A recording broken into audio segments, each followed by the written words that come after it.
Hello दोस्तों, स्वागत है आप सभी का स्पीड अप एजुकेशन में। मैं हूं अभिषेक गौतम और ये हमारे जो क्या कहते हैं पेपर का सॉल्यूशन चल रहा है उसका ये शिफ्ट 3 है। 2014 का जो पेपर है आपका उसका शिफ्ट 3 का पेपर है। ठीक है, इससे पहले शिफ्ट 1 और शिफ्ट 2 डिस्कस कर चुके हैं हम। और चूँकि सेम ईयर के पेपर हैं तो कुछ क्वेश्चंस क्या कहते हैं सिमिलर भी आ गए हैं। 1 से 2 क्वेश्चन जो है सेम सेम क्वेश्चन आ गए हैं और जो टॉपिक है क्वेश्चंस का वो सेम रहा है। जैसे कि कुछ क्वेश्चन जैसे मतलब आपके एशियन गेम्स से पूछे गए हैं तो एशियन गेम्स से क्वेश्चन हर हर पेपर में पूछे गए हैं। पहले में पूछा गया था कि कहाँ पर हुआ, दूसरे में भी पूछा गया कहाँ पर हुआ और इस वाले पेपर में भी पूछ लिया गया है कहाँ पर हुआ। ऑप्शन सबके अलग अलग हैं। तो इस तरीके से कुछ टॉपिक हैं जो सेम सेम टॉपिक रिपीट होंगे और इस वीडियो में क्वेश्चन भी थोड़े से कम है तो ये वीडियो थोड़ी जल्दी भी शायद ख़त्म हो सकती है। वैसे मेरा एक्सप्लेनेशन जैसे क्वेश्चंस कम होते हैं वैसे एक्सप्लेनेशन बढ़ जाता है। तो स्टार्ट करते हैं पहले क्वेश्चन के साथ। पहला जो क्वेश्चन है हमारा, व्हाट इज अग्नि 2। अग्नि 2 क्या है? ठीक है, ऑप्शंस देखिए आपके पास क्या है। An intermediate range ballistic missile, a battle tank, a satellite launching vehicle, जो आपका क्या कहते हैं एसएलवी होते हैं।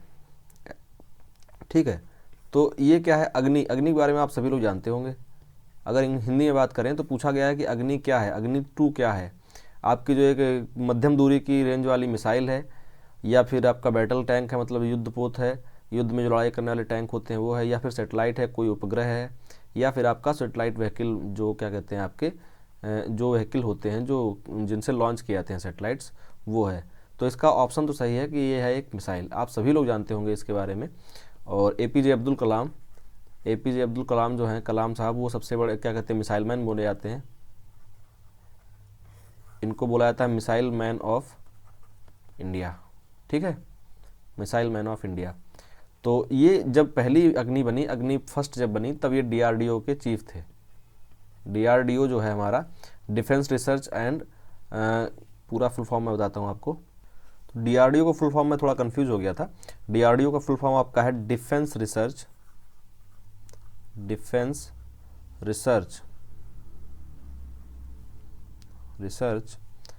And development organisation.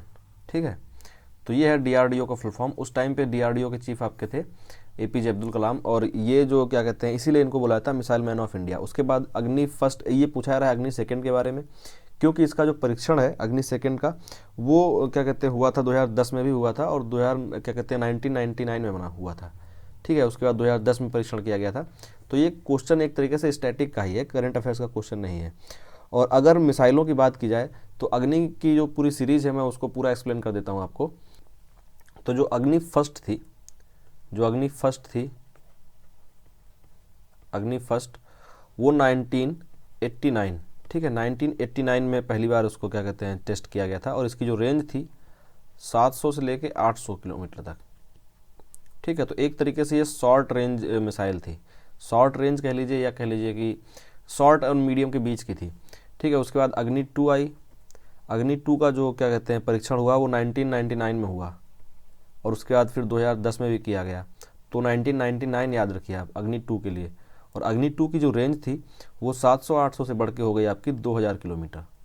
ये हो गई आपकी मीडियम लेवल की जो क्या कहते हैं मीडियम वाली जो रेंज की, मीडियम रेंज की आपकी मिसाइल थी। फिर अग्नि थर्ड आई और अपडेट हुई, फिर क्या कहते हैं आपकी डिस्टेंस अपडेट हो गई, वो हो गई आपकी 4500, मतलब 4500 किलोमीटर की, 2000 से 4500 किलोमीटर की वो क्या कहते हैं रेंज हो गई। और जो इसका लोड था पहले वाले का तो आपका था 1000 केजी। ये लोड इसका खुद का भार नहीं है, ये वो लोड था जो इसके जो ये लेके जा सकती थी। इसको बोला जाता है पे लोड। ठीक है, ये पे लोड था। और अग्नि 3 तक आते आते ये पे लोड आपका हो गया 2490 किलोमीटर, सॉरी 90 केजी। ठीक है, ये पे लोड है आपका जिसको लेके जा सकती थी। फिर आई अग्नि 4 और अग्नि 4 में आपकी जो डिस्टेंस थी वो है 4000 किलोमीटर।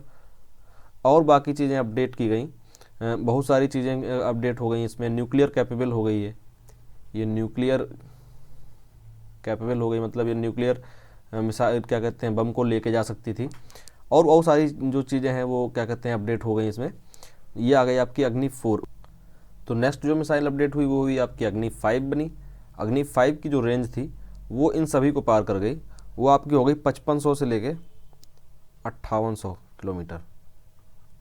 55 kilometres to 58 kilometres. और ये आपकी एक इंटर कॉन्टिनेंटल बन गई, आपकी मिसाइल बन गई इंटर कॉन्टिनेंटल। मतलब जो आपके कॉन्टिनेंट्स हैं, ये इस कॉन्टिनेंट से दूसरे कॉन्टिनेंट तक मार करने की क्षमता हो गई इसकी। और ये क्या कह सकते हैं, अगर इसकी बात की जाए 5 की, तो ये पूरे यूरोप प्लस एशिया, पूरा जो एशिया है आपका, पूरा एशिया और यूरोप में कहीं भी मार करने की क्षमता रखती है आपकी अग्नि 5। ठीक है, तो ये है अग्नि 5। और अग्नि 6 की अगर बात की जाए, अग्नि 6 जो भी प्रपोज्ड है, जो भी लॉन्च नहीं हुई है एक तरीके से, अग्नि 6 की अगर बात की जाए तो उसको उसमें उसकी जो सबसे बड़ी विशेषता बताई जा रही है वो ये बताई जा रही है कि ये जो आपकी सबमरीन्स होती हैं, सबमरीन्स हैं, ये मिसाइल सबमरीन से भी लॉन्च करने की इसमें क्षमता होगी। मतलब कि अगर सबमरीन से कोई मिसाइल लॉन्च करने की क्षमता रखती है तो फिर आपके लिए, मतलब पूरे देश के लिए अच्छी चीज़ ये होगी कि उसको कहीं से भी लॉन्च किया सकता है। ज़रूरी नहीं है कि उसके लिए लॉन्च पैड जो है आपके कोई अच्छा सा आइलैंड हो या कहीं भी, वो कहीं से भी लॉन्च की जा सकती है, हिंद महासागर में कहीं से लॉन्च की जा सकती है। तो रेंज है अपने आप जो बढ़ जाती है। ठीक है, तो ये थी वो मिसाइलें जो बहुत इंपॉर्टेंट है। इसमें आप सबसे ज़्यादा अगर याद रखें तो आपसे पूछा जाएगा अग्नि 5 से 4 तक पूछे जाने की सबसे ज़्यादा मतलब क्वेश्चन पूछे जा सकते हैं। 5 से भी क्वेश्चन पूछे जा सकते हैं, लेकिन 4 तक एटलीस्ट आपको पता होना चाहिए इनकी रेंज क्या क्या है। ठीक है, और 5 से आपको ये मालूम होना चाहिए कि ये इंटर कॉन्टिनेंटल मिसाइल है, मतलब आपकी अंतर महाद्वीपीय मिसाइल है। इसको इस महाद्वीप से हम किसी और महाद्वीप तक मार कर सकते हैं, इतनी ज़्यादा है। और 5500 से लेकर 5800 लगभग आप मान लीजिए 5.5 हज़ार किलोमीटर की ये क्या कहते हैं मारक क्षमता रखती है। ठीक, तो ये तो था हमारा पहला क्वेश्चन जिसमें हमने बात की अग्नि मिसाइलों के बारे में। इसका आंसर जो आपका है वो तो मैंने बता ही दिया था कि ये एक इंटरमीडिएट रेंज की मिसाइल है, अग्नि 2। ठीक, अब हम बढ़ते हैं नेक्स्ट क्वेश्चन तरफ। नेक्स्ट क्वेश्चन हमारा है, which field is Dada Saheb Phalke award associated with. जैसे पिछले वाले में आया था अवार्ड, कौन सा पूछा था, शायद बेस्ट फिल्म का अवार्ड पूछा था। बेस्ट फीचरिंग फिल्म कौन सी थी 2014 की, उसने पूछी थी। 2018 मैंने आपको बताया था कि विलेज रॉक स्टार जो है, विलेज रॉक स्टार, ये थी आपकी मूवी 2018 की जिसको दिया गया नेशनल अवार्ड। ठीक है, बेस्ट फीचर फिल्म के लिए। तो आपसे पूछा गया दादा साहब फाल्के अवार्ड किस चीज़ से रिलेटेड है।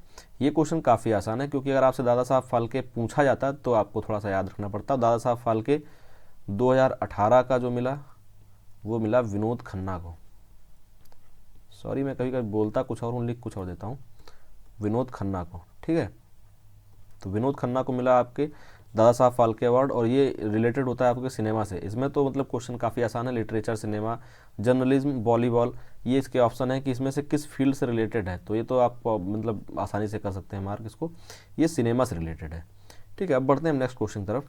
और इसमें जो चीज़ें मैंने बताई थी आपको कि बेस्ट एक्ट्रेस का जो अवार्ड मिला वो मॉम के लिए मिला, श्रीदेवी को। बेस्ट एक्टर का अवार्ड मिला था, एक व्यक्ति थे जिनको मैंने वो थे आपके रिद्धि सेन फॉर नगरकोटी। ठीक है, रिद्धि सेन, इसमें नाम लिख देता हूँ, रिद्धि सेन। जो मूवी थी जिसमें इन्होंने काम किया था वो थी नगरकोटी। ये चीज़ें मैंने आपको बताई थी। और यहाँ पर जो बात चल रही है सभी के सभी क्या हैं, आपके नेशनल अवार्ड्स हैं। ठीक है, नेशनल अवार्ड्स। और भी अवार्ड होते हैं, फिल्म फेयर अवार्ड होता है। जैसे फिल्म फेयर के हिसाब से जो फिल्म फेयर ने दिया बेस्ट एक्टर का अवार्ड, वो दिया इरफान खान को। ठीक, तो आपको एटलीस्ट नेशनल पता होने चाहिए, फिल्म फेयर और आपके फिर बहुत सारे ऐसे अवार्ड होते हैं, उन सबको वो भी याद हो सकते हैं, क्वेश्चन पूछ लिया जाए, लेकिन जनरली जो पूछा जाता है वो आपसे नेशनल अवार्ड ही पूछे जाते हैं। ठीक है, अब बढ़ते हैं नेक्स्ट क्वेश्चन तरफ। तो नेक्स्ट क्वेश्चन जो हमारा है, who was the founder of slave dynasty. Slave dynasty मतलब गुलाम क्या कहते हैं, जो आपका वंश था गुलाम वंश, गुलाम वंश का स्थापक कौन था ये पूछा जा रहा है। ठीक है, गुलाम वंश, स्लेव डायनेस्टी मतलब गुलाम वंश। तो अगर बात की जाए गुलाम वंश की, तो गुलाम वंश का संस्थापक तो पहली बात था कुतुबुद्दीन ऐबक। ठीक है, कुतुबुद्दीन ऐबक था गुलाम वंश का संस्थापक, क्योंकि ये किसका गुलाम किसका था, ये मोहम्मद गौरी का। ठीक है, मोहम्मद गौरी का ये गुलाम था, मोहम्मद गौरी का ये गुलाम था। और मोहम्मद गौरी कौन था, मोहम्मद गौरी सबसे इम्पोर्टेंट जो क्या कहते हैं राज्य स्थापित करने में, भारत में राज्य स्थापित करने में सबसे बड़ा नाम इसका है, क्योंकि इससे पहले जो क्या कहते हैं मुस्लिम शासक आए भारत, उनका एक ही मकसद था, भारत को लूटने का, भारत से जो भी चीज़ें मिल पाई उनको, वो क्या कहते हैं, जैसे सोमनाथ, क्या कहते हैं, सोमनाथ के मंदिर से जो भी ले जाना चाहते थे, जो आए वो सिर्फ क्या कहते हैं यहाँ से हीरे जवाहरात, मूर्तियाँ, सोने की जो भी था वो सिर्फ लूट के ले गए।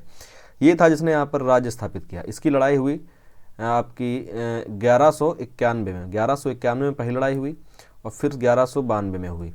ठीक है, ये दोनों युद्ध बोले जाते हैं आपके तराइन के युद्ध, तराइन बैटल। ठीक है, तराइन के युद्ध फर्स्ट वाले में जो हुआ, तराइन की पहली जो लड़ाई हुई उसमें पृथ्वीराज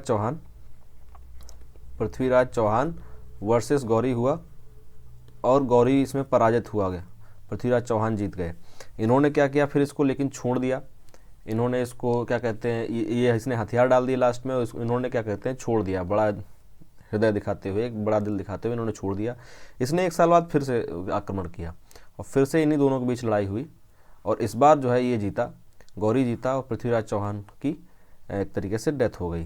पृथ्वीराज चौहान को इसने बंदी बना लिया था। फिर कहानियाँ जो हैं वो अलग अलग कहानियाँ हैं। कुछ लोग बोलते हैं कि इन्होंने शब्दभेदी बाण से इसको मार दिया था, कुछ लोगों की कहानी बोलते हैं कि जब ये वापस जा रहा था तो इसकी मौत हुई। फिर इसने अपना जो राज था वो दे दिया अपने सेवक को, जो इसका क्या कहते हैं नौकर था, कुतुबुद्दीन ऐबक, ये दिया 1206 में। तो इस तरीके से 1206 में आपकी जो गुलाम वंश है उसकी स्थापना हो गई। ठीक है, दिल्ली में गुलाम वंश की स्थापना हो गई, दिल्ली सल्तनत पे। और उसके बाद फिर इसका दामाद जो है इल्तुतमिश, इसका दामाद जो इल्तुतमिश था उसने शासन किया। फिर इल्तुतमिश का एक बेटा था, इल्तुतमिश की एक बेटा था और बेटी भी थी, रजिया सुल्तान। उनके बीच कुछ कन्फ्लिक्ट हुए, फिर रजिया सुल्तान ने क्या कहते हैं शासन किया और फिर एक डायनेस्टी आगे बढ़ती गई और 1290 में आके ये डायनेस्टी ख़त्म हो गई। तो इस तरीके से लगभग 84 साल गुलाम वंश ने 84 साल दिल्ली सल्तनत पे राज किया और उसके बाद फिर खिलजी वंश का आगे बड़ा जो वंश स्थापित होगा वो खिलजी वंश होगा। तो वो पूरी एक हिस्ट्री का पूरा एक सीक्वेंस है, क्रोनोलॉजिकल तरीके से हिस्ट्री पढ़ेंगे हम।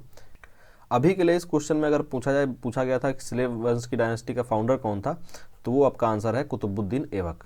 ठीक है, इसकी जो मौत है, इसकी मौत अधिकतर क्वेश्चन से पूछ ली जाती है कैसे हुई थी। तो जो पोलो खेलते समय ये क्या कहते हैं, ये गिर गया था घोड़े से और उसकी मौत हो गई थी। ठीक है, ये पूछ लिया जाता है कभी कभार। अब बढ़ते हैं हम नेक्स्ट क्वेश्चन की तरफ। तो नेक्स्ट क्वेश्चन हमारा है कि who is the present chief justice of India. ये क्वेश्चन आपने पहले भी देखा होगा, इसमें मैंने पूरा एक्सप्लेन किया था। चीफ जस्टिस ऑफ इंडिया उस टाइम पर कौन थे, क्योंकि लगातार चेंज होते रहते हैं। चीफ जस्टिस काफ़ी जल्दी चेंज हुए, 13 में भी बहुत बार चेंज हुए थे। अभी जो फिलहाल पे हैं आपके रंजन गोगोई। ठीक है, ये हैं आपके 46। इससे पहले अगर 45 की बात की जाए तो वो आपके थे दीपक मिश्रा। ठीक है, दीपक मिश्रा। उससे पहले अगर बात की जाए 44 की, वैसे इतना आपको याद रखने की ज़रूरत है नहीं, आप सिर्फ ये 2 शुरुआत के हैं, जो यही 2 याद रखेंगे तो भी आपका काम चल जाएगा। फिर भी मैं आपको बता देता हूँ कि जो ये 44 थे, जगदीश सिंह खेहर। ठीक है, और फर्स्ट आप याद रखिए, फर्स्ट आपसे पूछा जा सकता है। तो फर्स्ट जो थे H.J. कानिया। ठीक है, H.J. कानिया आपके फर्स्ट थे, ये जरूर याद रखिएगा। ये क्वेश्चन स्टैटिक का हो सकता है, कभी भी पूछा जा सकता है आपसे। और बाकी जो आपसे पूछा जाएगा अगर, तो रिसेंट ही पूछे जाएंगे, वो हैं रंजन गोगोई। और इससे पहले थे दीपक मिश्रा। ये बहुत ज़्यादा इंपॉर्टेंट थे, इनके टाइम पे काफ़ी डिसीजंस आए इंपॉर्टेंट और काफ़ी बार कंट्रोवर्सी में भी आए, तो इसलिए हो सकता है क्वेश्चन पूछा जा सकता है इस पर। अब बढ़ते हैं हम नेक्स्ट क्वेश्चन की तरफ। नेक्स्ट क्वेश्चन जो हमारा है, where were the Asian games 2014 held. मैंने पहले बताया था कि ये क्वेश्चन तीनों मैंने पढ़ाया अभी तक, शिफ्ट 1, शिफ्ट 2, शिफ्ट 3। तो तीनों शिफ्ट में इससे एक क्वेश्चन आया है और 2 में तो लगातार यही पूछ लिया गया है कि कहाँ पर हुए थे। ये मैंने अभी आपको बताया था कि साउथ कोरिया में हुए थे, ये हुआ था इंचियोंग कोरिया में। ठीक है, और अभी उससे पहले, अभी इसके बाद जो आपके 2022 के हैं वो कहाँ पर होंगे, उसका मैंने आपको लोगों के साथ दिखाया था। तो ये मैंने स्लाइड आपको दिखाई थी, जिसमें मैंने दिखाया था कि जो इंचियोंग में हुए, क्या कहते हैं आपके कोरिया में, वो हुए 2014 के। और उसके बाद 18 को जो हुआ वो जकार्ता में हुआ है। 18 में जो इंडिया की परफॉर्मेंस रही उसमें 15 गोल्ड, 24 सिल्वर और 30 ब्रॉन्ज थे। ठीक है, टोटल आप कर लीजिए इनका। और अगर बात करें हम आगे आने वाले 22 की, तो 22 का जो है गेम्स हैं जो होने वाले हैं आपके एशियन गेम्स, वो होंगे हंगजाऊ चाइना में। ठीक है, साथ में मैंने यही बताया था कि ये जो लोगो दिख रहा है आपको सन का, ये जो आपका एशियन गेम्स का लोगो है, ठीक है। ये आपको हर उसमें दिखेगा, कहीं ना कहीं हर लोगो में आपको साइड में दिखेगा। देखिए 22 वाले में यहाँ पे दिख रहा है, और 14 वाले में देखिए यहाँ पर बना हुआ है, 18 में भी है। तो ये लोगो आपको हर जगह दिखेगा, जो भी लोगो बनाए जाएंगे उसमें ये लोगो जरूर इंक्लूड किया जाता है। तो ये आपके एशियन गेम्स का लोगो है। इस तरीके से ये क्वेश्चन जो है रिपीट हुआ है दोनों तीनों शिफ्ट में लगातार, ठीक है। अब बढ़ते हैं हम नेक्स्ट क्वेश्चन की तरफ। नेक्स्ट क्वेश्चन हमारा क्या है, the first chief minister of Indian state who lost his her post after being convicted in a inappropriate assets case। मतलब भारत के किसी भी राज्य का ऐसा पहला सीएम जिसको क्या हुआ, इनएप्रोप्रिएट एसेट्स, मतलब जो आपके गैर क्या कहते हैं, एक तरीके से जिनका वो एक तरीके से अवैध संपत्ति का, एक तरीके से जिसका आप विवरण दे ना पाएँ, ऐसी संपत्ति के केस में पाए जाने की वजह से वो पहला सीएम जिसको अपने जिसको अपना पद छोड़ना पड़ा। तो ये 2014 की अगर बात की जाए तो उस टाइम के हिसाब से ये करंट अफेयर्स का क्वेश्चन है, ठीक है। ये करंट अफेयर्स का क्वेश्चन है क्योंकि ये स्टैटिक का क्वेश्चन नहीं है। तो उस टाइम पर हुआ था, और जयललिता जो है आपकी, ये पहली सीएम बनी थी जिनको अपनी सीएम पोस्ट से इस्तीफा देना पड़ा था, सिर्फ इस वजह से क्योंकि वो इनका जो एक कोई केस चल रहा था, वो केस वो हार गई थी। जो पुराना केस चल रहा था, काफ़ी दिनों पुराना था, लगभग 18 से 20 साल के आसपास हो चुके थे इस केस को।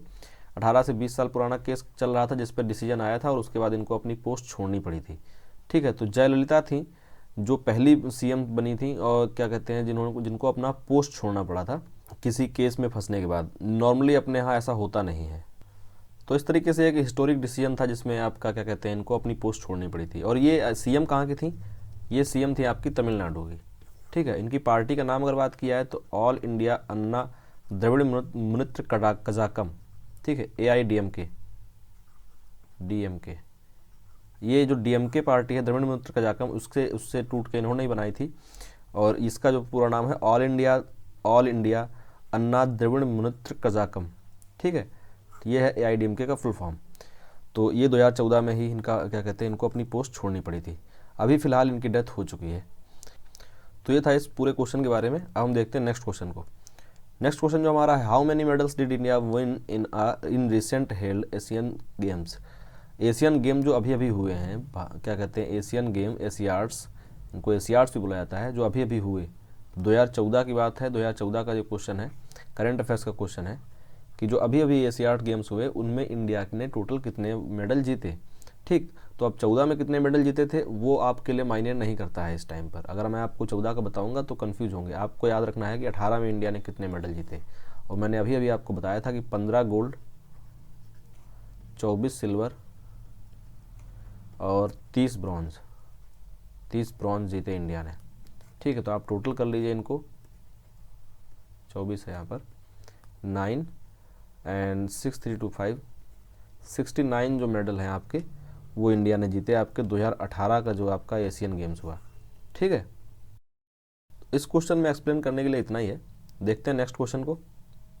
नेक्स्ट क्वेश्चन जो हमारा है, with which of the following is the term golden handshake is related या एसोसिएटेड। मतलब किसके साथ गोल्डन हैंडशेक जो आपका टर्म है, गोल्डन हैंडशेक, अगर ये हिंदी में लिखा होता तो आपको ऐसे लिखा मिलता, गोल्डन हैंडशेक। ये टर्म किस चीज़ से रिलेटेड है? ऑप्शंस आपके पास क्या है, share market, voluntary retirement benefits, smuggling और थेफ्ट। स्मगलिंग और थेफ्ट दोनों नेगेटिव चीज़ें हैं, इसमें आपका ये क्या कहते हैं, गोल्डन हैंडशेक का कोई लेना देना नहीं है। शेयर मार्केट से भी इसका ऐसा कोई डायरेक्ट लेना देना नहीं है, ठीक है। वॉलेंट्री रिटायरमेंट से है, वॉलेंट्री रिटायरमेंट या रिटायरमेंट कह लीजिए, जो आपके एग्जीक्यूटिव लेवल की जो होती हैं, एक तरीके से पोस्ट होती हैं, जो बड़े लेवल की पोस्ट होती हैं, उनको एक ये अलग से सुविधा दी जाती है कि अगर उनको किसी कारणवश उनको जॉब छोड़नी पड़ती है या वो अपनी रिटायरमेंट ले लेते हैं खुद से। वॉलंटरी रिटायरमेंट का मतलब यही होता है कि जो आप खुद से रिटायरमेंट ले लेते हैं। मान लीजिए आपकी रिटायरमेंट 65 की एज में होने वाली है और आपने 55 साल में ही आप मान लीजिए आपकी फैमिली वेल सेटल्ड हो गई, आपको लगता है आराम करने की ज़रूरत है, आपने 55 साल में ही रिटायरमेंट ले लिया, तो आपका होगा वॉलंटरी रिटायरमेंट, ठीक है, स्वयं सेवी टाइप का वो रिटायरमेंट होगा। तो वॉलंटरी रिटायरमेंट अगर कोई लेता है या आप उसको कोई जॉब छोड़नी पड़ती है तो उस एवज में कंपनियां उसको एक पैक देती हैं एक तरीके से, जिसमें उसको बहुत सारा एक हैवी अमाउंट मिलता है, एक तरीके से खूब सारा रुपया मिलता है, ठीक है, हैवी मनी अमाउंट मिलता है, उसको बोलते हैं गोल्डन हैंडशेक पॉलिसी, ठीक है। तो ये गोल्डन हैंडशेक पॉलिसी नॉर्मली जो है आपके छोटे किसी पोस्ट के लिए नहीं होती है कि क्लर्कल पोस्ट के लिए आपको मिल जाए या क्या कहते हैं आप रिसेप्शनिस्ट को मिल जाए, ऐसी नहीं होती। एग्जीक्यूटिव लेवल पे जो मैनेजर होंगे, एमडी होंगे, किसी उसके सीईओ रहे होंगे, तो ये ऐसी बड़ी बड़ी पोस्टों के लिए ये क्या कहते हैं एक तरीके से पॉलिसी रहती है कि अगर उनको किसी कारण बस फैमिली प्रेशर या कुछ भी होता है, उनको जॉब छोड़नी पड़ती है, रिटायरमेंट लेना पड़ता है या रेगुलर रिटायरमेंट भी होता है उनका, ऐसा ज़रूरी नहीं है कि सिर्फ वॉलंटरी रिटायरमेंट के केस में ही हो, रेगुलर रिटायरमेंट के केस में भी लास्ट में उनको एक बहुत बड़ी अमाउंट मिलता है, बहुत बड़ा अमाउंट मिलता है, मनी मिलता है, उसको बोला जाता है गोल्डन हैंडशेक। ये कहीं ना कहीं मतलब मुझे समझ में नहीं आया किस टॉपिक से रिलेटेड है, जहाँ जनरल अवेयरनेस का इसका आप बोल सकते हैं, ये एक इकोनॉमिक्स का पोर्सन है, ठीक है। तो ये पूरा इकोनॉमिक्स का पोर्सन है, क्योंकि जनरल अवेयरनेस में इकोनॉमिक्स भी आती है तो वो भी पढ़ी जाएगी, और इसलिए ये क्वेश्चन यहाँ पर आ गया है। मुझे लगता है कि 2014 में उस टाइम पर कुछ ना कुछ शायद ऐसा हो सकता है, कोई केस हुआ हो जिसमें ये टर्म यूज किया गया हो, तो इसलिए क्वेश्चन पूछा गया है, वरना इतना डीप क्वेश्चन नहीं पूछे जाते हैं जनरली, ठीक है। अब बढ़ते हैं हम नेक्स्ट क्वेश्चन पर। नेक्स्ट क्वेश्चन है आपका, burning the fossil fuels, burning fossil fuels is the main cause of, इनमें से जो बर्निंग करते हैं फॉसिल फ्यूल्स मतलब आपका जो जीवाश्म ईंधन है, जीवाश्म ईंधन, तो जीवाश्म ईंधन के जलाने से क्या कहते हैं, जीवाश्म ईंधन जो होता है वो किस चीज़ का कारण होता है, इसमें से नाइट्रोजन क्या कहते हैं, नाइट्रोजन डाइऑक्साइड पॉल्यूशन या nitrous oxide pollution, nitric oxide pollution या सल्फर डाइऑक्साइड पॉल्यूशन, ठीक है। तो इतने टाइप के पॉल्यूशंस दिए हुए हैं, इनमें से आपको बताना है कि जीवाश्म ईंधन है, जो फॉसिल फ्यूल्स का जो ईंधन है, फॉसिल फ्यूल्स का जो ईंधन है उसकी वजह से कौन सा होता है सबसे ज़्यादा। तो मेन कॉज आपका होता है नाइट्रोजन ऑक्साइड, ठीक है, NOx, जो NOx होता है ये सबसे बड़ा मेन कॉज होता है। एक्स इसमें इसलिए लगाया जा रहा है कि NO2 या उससे आगे जो मतलब उसके और भी क्या कहते हैं कंपाउंड्स बन सकते हैं सेम कंपोजिशन के साथ, तो उनकी बात कर रहे हैं हम। तो नाइट्रोजन ऑक्साइड जो है ये है आपका मेन कॉज, ठीक है। नाइट्रस ऑक्साइड क्या होता है, नाइट्रस ऑक्साइड होता है N2O, और N2O के बारे में आपको जो सबसे मेन बात याद रखनी है, इसको बोलते हैं लाफिंग गैस, ठीक है। ये एक लाफिंग गैस है, मतलब ऐसी गैस जिसको सूंघने के बाद लोग ज़बरदस्ती हंसने लगते हैं और हंसते ही आते हैं, ठीक है। यह है laughing gas N2O, nitrous oxide, ठीक है। अगर नाइट्रस ऑक्साइड का पॉल्यूशन इससे ज़्यादा हो रहा होता है, डायरेक्टली ऐसे नाइट्रस ऑक्साइड पूरे फैल रही होती है अपने माहौल में, तो लोग ऐसे हंसते ही रहते हैं अपने यहाँ। हंसने से मतलब मेरा ऐसे नॉर्मली सिर्फ हंसने से नहीं है, हंसने से मतलब होता है एक पागलपन के हद तक हंसना, हंसते हंसते पागल हो जाने वाला। तो ये आपका नाइट्रस ऑक्साइड। इस क्वेश्चन का आंसर जो आपका हो गया वो हो गया आपका नाइट्रोजन, ठीक है, NO2 जो आपका है सबसे बड़ा पोल्यूशन होता है, NOx मान सकते हैं आप, क्योंकि इसमें और भी कंपाउंड बनते हैं सेम कंपोजिशन के साथ, ठीक। तो ये है आपका main pollution, option number first आपका हो गया करेक्ट आंसर। अब हम बढ़ते हैं नेक्स्ट क्वेश्चन पर। नेक्स्ट क्वेश्चन हमारा क्या है, gas leak during Bhopal gas tragedy, जो भोपाल गैस ट्रेजेडी हुई उसमें कौन सी गैस लीक हुई थी, ठीक है। तो ये ईयर था आपका 1984 का, भारत के इतिहास में एक तरीके से कह लीजिए कि सबसे खतरनाक सालों में से एक रहा आपका 1984। इस टाइम इस ईयर में एक सिर्फ भोपाल ट्रेजेडी ही नहीं हुई, इस ईयर में पहले सिख दंगे हुए और उसके जस्ट अगले महीने लगभग 30 दिन के बाद आपकी भोपाल गैस ट्रेजेडी हुई, भोपाल गैस त्रासदी हुई। तो सिख दंगे कब हुए अगर बात की जाए, सबसे पहला जो कहते हैं बड़ा जो वो हुआ, एक तरीके से ब्लो लगा पूरे इंडिया को, वो हुए सिख दंगे 31 अक्टूबर की सुबह, 31 अक्टूबर की सुबह जो उस टाइम की मौजूदा प्राइम मिनिस्टर थी, PM थी इंदिरा गांधी, उनको मार दिया गया उनके बॉडीगार्ड्स के द्वारा, ठीक है। वो क्यों मारे गए, क्योंकि था उनका रीजन था आपका operation blue star, operation blue star, ठीक है। इसमें हुआ क्या था, जो खालिस्तान की मांग करने वाला एक ग्रुप था उस टाइम पे, वो घुस गए थे कहाँ पर, अमृतसर का जो आपका वो है, अमृतसर का मंदिर है, क्या कहते हैं गोल्डन टेम्पल के अंदर वो थे, ठीक है। तो आर्मी ने वहाँ पर इन्वेड किया और उनको मार गिराया, वहाँ पर काफ़ी लोग मारे गए, उसमें काफ़ी लोग क्या कहते हैं कुछ लोग जो लोग वहाँ पर पूजा करने गए थे वो लोग भी मारे गए, क्योंकि कोई ऐसी सूचना नहीं दी गई थी। अगर पहले सूचना दी गई होती तो वो लोग भाग जाते, और उन लोगों ने भी क्या कहते हैं एक तरीके से मंदिर को ही ढाल बनाया।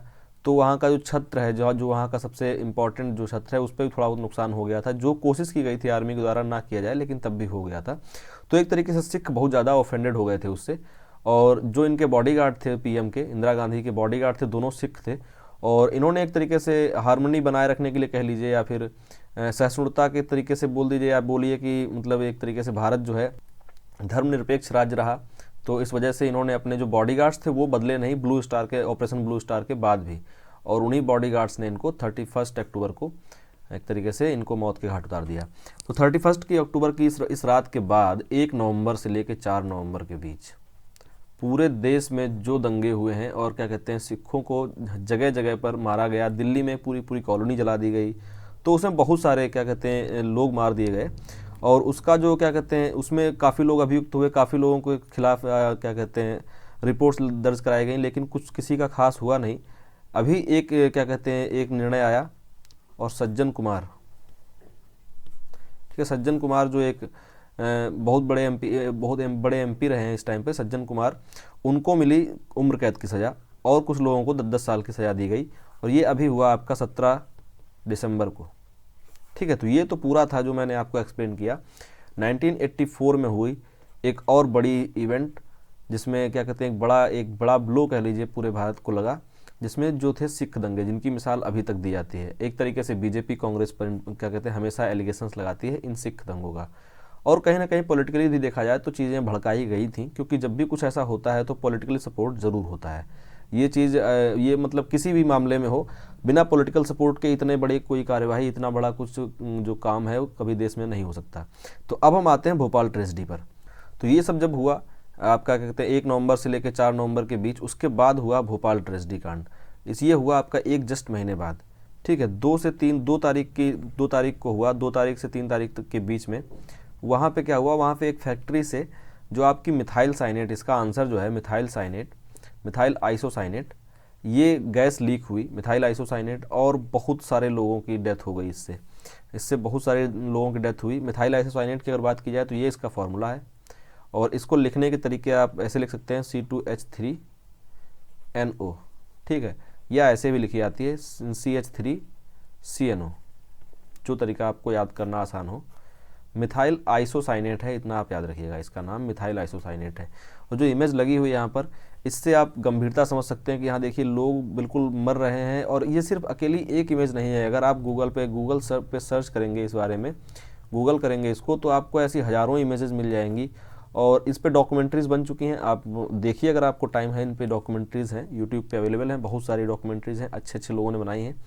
तो ऑपरेशन ब्लू स्टार पे भी डॉक्यूमेंट्री है, ऑपरेशन ब्लू स्टार पे भी डॉक्यूमेंट्री है पूरी, उसमें आपको अच्छे समझ में आएंगी चीज़ें। और गैस ट्रेजेडी पे भी डॉक्यूमेंट्री है कंप्लीट, सिख दंगों पे भी अलग से डॉक्यूमेंट्रीज़ हैं, बुक्स भी लिखी गई हैं बहुत सारी। तो इनको देखिए आप यूट्यूब पे देखिए, बुक्स पढ़िए, तो इनसे आपको नॉलेज मिलेगी, थोड़ा सा और अच्छा फील होगा अपने बारे में कि हाँ आपको कुछ पता है अपने देश के बारे में। तो जो ये एक इमेज देख रहे हैं कि ऐसे लोग मर रहे थे, हॉस्पिटल में इतनी भीड़ हो गई थी, डॉक्टरों ने 2-2 दिन तक क्या कहते हैं कोई छुट्टी नहीं, कुछ नहीं, खाना पीना किसी को कुछ याद नहीं, एक तरीके से अकाल पड़ गया, एक तरीके से इमरजेंसी सी लग गई थी, हेल्थ इमरजेंसी सी लग गई थी भोपाल के अंदर, ठीक है। और ये था उसकी क्या कहते हैं ग्रेविटी थी इस इवेंट की, जो मैं आपको समझा रहा था कि इतनी गंभीर समस्या थी। और मुझे लगता है क्वेश्चंस कम होने की वजह से आज मैंने थोड़ा एक्सप्लेनेशन ज़्यादा भी कर दिया है। तो अब हम बढ़ते हैं नेक्स्ट क्वेश्चन पे। नेक्स्ट क्वेश्चन जो हमारा है कि Delhi become capital of India in year, Bharat की राजधानी दिल्ली कब बनी, कौन से साल में बनी। तो अगर इसके एक्यूरेट आंसर की बात की जाए तो आप इसको 1911 कह सकते हैं। 1911 में हुआ था दिल्ली दरबार, ठीक है, दिल्ली दरबार का आयोजन हुआ था, और उसमें ये घोषणा की गई थी कि हमारी जो अब राजधानी होगी वो दिल्ली होगी। कोलकाता से राजधानी दिल्ली शिफ्ट की गई थी, ठीक है, कोलकाता से राजधानी दिल्ली शिफ्ट की गई थी। तो ये शिफ्ट करने की घोषणा हुई थी 1911 में। अगर इसमें 1913 ऑप्शन होता तो क्वेश्चन ज़्यादा मतलब खतरनाक हो जाता, क्योंकि 1913 में एग्जैक्टली जो है राजधानी शिफ्ट हुई थी, ठीक है, घोषणा हुई थी 11 में और 13 में शिफ्ट हुई थी। दोनों ऑप्शन, दोनों जो ईयर हैं आपको एक क्वेश्चन में दोनों ईयर आपको कभी नहीं मिलेंगे, या तो 11 होगा या 13 होगा, जिस भी मतलब बात को मान रहे होंगे उस हिसाब से वो इसको ऑप्शन में देंगे, ठीक है। तो इसका आंसर जो है 1911 में दिल्ली जो है दिल्ली कैपिटल घोषित की गई थी, ठीक है। बढ़ते हैं नेक्स्ट क्वेश्चन पर। नेक्स्ट क्वेश्चन जो हमारा है, the term radar stands for, मतलब आपसे पूछा गया है रडार का फुल फॉर्म बताइए। ऑप्शंस क्या है रडार के फुल फॉर्म के, radio detection and reflection, radio detection and ranging, radio waves dispatching and receiving, radio dispatching and receiving, ठीक है। तो ये 4 ऑप्शंस हैं इसमें एक्सप्लेन करने कुछ खास है नहीं, इसका आप याद रखिए, रेडियो डिटेक्शन एंड रेंजिंग, जो इसका सेकंड ऑप्शन है ये इसका करेक्ट आंसर है। रेडियो की सीधे फुल फॉर्म पूछी गई है तो इसमें मैं आपको कुछ और एक्सप्लेन नहीं कर पाऊंगा। ठीक है, बढ़ते हैं नेक्स्ट क्वेश्चन पे। नेक्स्ट क्वेश्चन जो हमारा है, which set of rivers forms world's largest delta before their water flow into respective seas. मतलब कौन सी नदियों का समूह जो है, एक ग्रुप है, सेट है, जो सबसे बड़ा डेल्टा बनाता है और सी में मिलने से पहले, रिस्पेक्टिव सीज मतलब अपने अपने सीज में मिलने से पहले। हो सकता है कि दो नदियां अलग अलग बनाती हों, अलग अलग सी में गिरती हों, ऐसा भी हो सकता है, कहीं कंजक्शन पॉइंट हो जहाँ पर। लेकिन जो हमारी क्या कहते हैं लार्जेस्ट डेल्टा बनाने वाली रिवर हैं वो है गंगा और ब्रह्मपुत्रा, और दोनों की दोनों गिरती हैं बे ऑफ बंगाल में। ठीक है, आंसर इसका फर्स्ट है, गंगा एंड ब्रह्मपुत्रा ये बनाती हैं सुंदरबन। डेल्टा का जो नाम है सुंदरबन। सुंदरबन जो वेस्ट बंगाल और बांग्लादेश इन दोनों में पड़ता है। इंडिया के वेस्ट बंगाल स्टेट में और बांग्लादेश जो कंट्री है उन दोनों में पड़ता है, और इनकी जो बाउंड्री है, बाउंड्री पूरी क्या कहते हैं सुंदरबन के उसमें आती है। ठीक है, तो काफ़ी बाउंड्री भी जो है काफ़ी डिफ़िकल्ट बाउंड्री है, इसीलिए इंडिया और बांग्लादेश की। और डेल्टा, ये बेसिकली जो डेल्टा है यहाँ पर क्या कहते हैं मैंग्रोव्स पाए जाते हैं, मैंग्रोव्स पेड़ पाए जाते हैं, ऐसे पेड़ जो क्या कहते हैं सॉल्टी वाटर में क्या कहते हैं आपके स्टेबल रहते हैं, जिंदा रहते हैं। ठीक, तो ये है सुंदरबन जो आपके हैं सबसे बड़े डेल्टा। ठीक है, बढ़ते हैं हम नेक्स्ट क्वेश्चन में। बनाते हैं गंगा और ब्रह्मपुत्रा, दो नदियां बनाती हैं। नेक्स्ट क्वेश्चन जो हमारा है, which country is the largest producer of coffee. ठीक है, इस क्वेश्चन को अगर हम एक्सप्लेन करें तो काफ़ी एक्सप्लेन कर सकते हैं इसमें, क्योंकि बहुत सारी ऐसी लिस्ट होती है जो आपसे पूछी जा सकती है। तो कॉफ़ी में सबसे बड़ा प्रोड्यूसर है ब्राज़ील। ठीक है, अगर कॉफ़ी की बात की जाए तो सबसे बड़ा प्रोड्यूसर हो गया आपका ब्राज़ील। और अगर टी की बात की जाए तो टी का सबसे बड़ा प्रोड्यूसर है चाइना। चाइना के बाद आता है इंडिया, तो ये आपके लिए ज़्यादा इंपॉर्टेंट हो जाता है। अगर बात की जाए आपसे इंडिया के अंदर टी प्रोड्यूस करने वाले स्टेट्स में, तो सबसे ज़्यादा है, जो सबसे ज़्यादा टी प्रोड्यूस करता है वो है असम। ठीक है, और सबसे बड़ा कॉफ़ी प्रोड्यूस करने वाला स्टेट है कर्नाटक। और टी प्रोड्यूस करने वाला सबसे बड़ा सिटी जो है वो है दार्जिलिंग, जो कि है वेस्ट बंगाल का पार्ट। ओके, तो ये चीज़ मैं बार बार आपको बता रहा हूँ, दार्जिलिंग वेस्ट बंगाल, और इसके साथ में मैप भी दिखाता रहता हूँ आपको, तो उससे आपको कम से कम ये याद होगा कि सिलीगुड़ी कॉरिडोर जो है वो आपका वेस्ट बंगाल के अंदर आता है। इसको मैं कम से कम 4 से 5 बार बोल चुका हूँ। ठीक है, अब हम बढ़ते हैं नेक्स्ट क्वेश्चन पे। नेक्स्ट क्वेश्चन जो है हमारा, इंडिका वॉज रिटन बाई, ये बुक के बारे में पूछा जा रहा है कि इंडिका बुक है वो किसने लिखी है।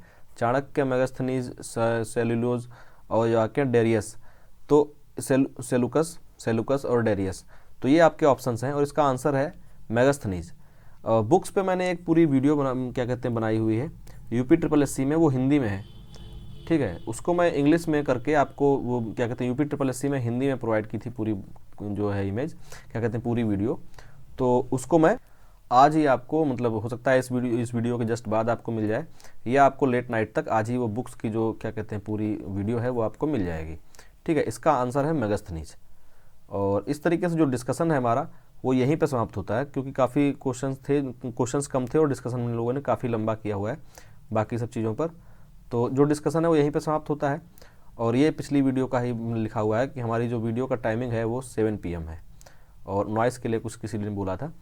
तो मिलते हैं अगली वीडियो में, और इस वीडियो को ज़्यादा से ज़्यादा शेयर करें। आप सभी लोगों को ये बात मैं बार बार बोल देता हूँ, और जिन लोगों ने सब्सक्राइब नहीं किया है वो सब्सक्राइब कर लें, बेल आइकन दबा लें, ताकि नोटिफिकेशंस आते रहें जो भी हमारी वीडियोज़ आती हैं यहाँ पर। ठीक है, ये बेल आइकन है जिसको आप प्रेस कर लें, ताकि ये पहली बार बोल रहा हूँ मैं एक्टिव ये सब कुछ करने के लिए, लेकिन इसलिए बोलना पड़ रहा है क्योंकि शायद लोग पहुँच नहीं पा रहे हैं। कमेंट्स आ रहे हैं, सर आपकी प्लेलिस्ट नहीं मिल रही है, और सर आपका वीडियो कब आएगी, नेक्स्ट वीडियो बताइए। जबकि यहाँ पर लगभग 12 से 13 वीडियोज़ आपके जनरल अवेयरनेस की प्लेलिस्ट के अंदर हो चुके हैं इस टाइम पे, लेकिन लोगों को जो है नेक्स्ट वीडियोज़ नहीं मिल रही, इस वजह से ये चीज़ बतानी पड़ती है। ठीक है, जो लोग हमारे साथ कंटिन्यू जुड़े हुए हैं उन लोगों को ये सब चीज़ें पता हैं। ठीक है, मिलते हैं अगली वीडियो में, तब तक के लिए बाय बाय, जय हिंद।